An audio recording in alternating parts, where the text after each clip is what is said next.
तमिलनाडु के एक middle class family में पैदा हुआ लड़का दुनिया की सबसे बड़ी कंपनी गूगल का सीईओ बन जाता है, जिसकी एक दिन की सैलरी 5.87 करोड़ रुपए है और पूरा हिंदुस्तान इन पर गर्व करता है।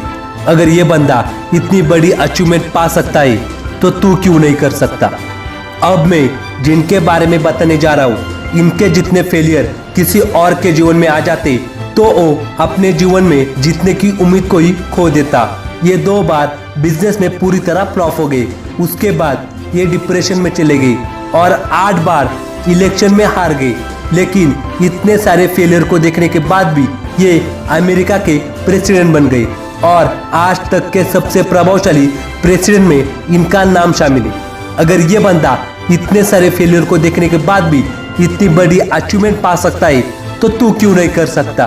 तुझ में ऐसी कौन सी कमी है जो तुझे करने नहीं देती। एक लड़की को चलती हुई ट्रेन में से कुछ बदमाशों ने नीचे फेंक दिया और नीचे गिरने के बाद जब उनको होश आया तो उनको पता चला कि मेरी एक टांग कट गई है। वो पूरी रात उसी पटरी पर पड़ी रही और जब सुबह उनको लोग हॉस्पिटल में लेके आए तब उनको पता चला लोग उनके बारे में कुछ गलत सलत बोल रहे हैं। उधर ही उसी बेड पर बैठे बैठे इन्होंने डिसाइड कर लिया कि अब मैं माउंट एवरेस्ट फतेह कर दूंगी और एक्सीडेंट के कुछ साल बाद इन्होंने माउंट एवरेस्ट को फतेह कर दिया।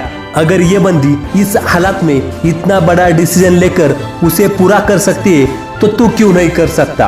क्या तुझे अपने जीवन में इनसे ज्यादा बड़े प्रॉब्लम को फेस करना पड़ रहा है। अगर एक बच्चा प्राइमरी स्कूल में 2 बार फेल होने के बावजूद 3 बार मिडिल स्कूल में फेल होने के बावजूद जब जॉब करने के लिए बाहर निकलता है तब उसे 30 बार रिजेक्ट कर दिया जाता है।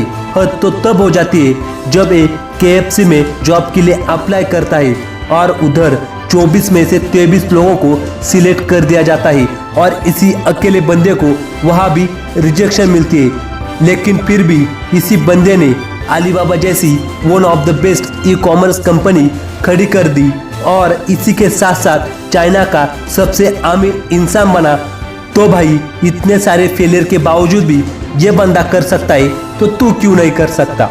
ये सारे लोग इतने बड़े प्रॉब्लम को फेस करते हुए इतने बड़े बड़े फेलियर के साथ लड़ते हुए इतनी बड़ी अचीवमेंट पा सकते, इतनी बड़ी सक्सेस पा सकते।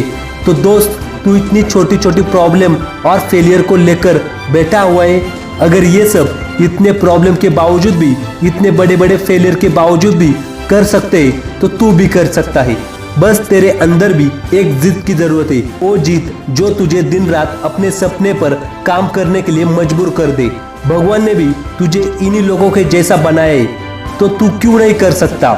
और हमेशा याद रखना दोस्त, हार के जीतने वाले को ही बाजीगर कहते हैं। इसी के साथ अगर ये वीडियो पसंद आई हो तो लाइक कर देना, चैनल पे नए हो तो यार सब्सक्राइब कर देना। इसी के साथ फाइट ऑन।